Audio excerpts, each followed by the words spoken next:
Good morning friend, কেমন আছেন সবাই? আশা করি ভালো আছেন। সবাইকে শুভ সকাল। তো চলে এসেছি আমরা, দেখুন একটি খুব সুন্দর জায়গায়, সেটা এখনই আপনাকে দেখাবো। তো আমরা ঢুকছি, দেখুন। হর হর মহাদেব, শিব শম্ভু।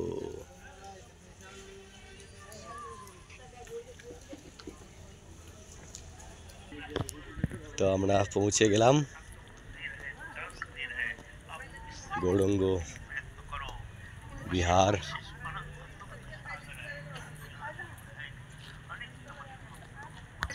আমাদের পশ্চিমবাংলায় এত সুন্দর জায়গা আছে, অনেকেই জানে, আবার অনেকেই জানে না। তো দেখতেই পাচ্ছেন।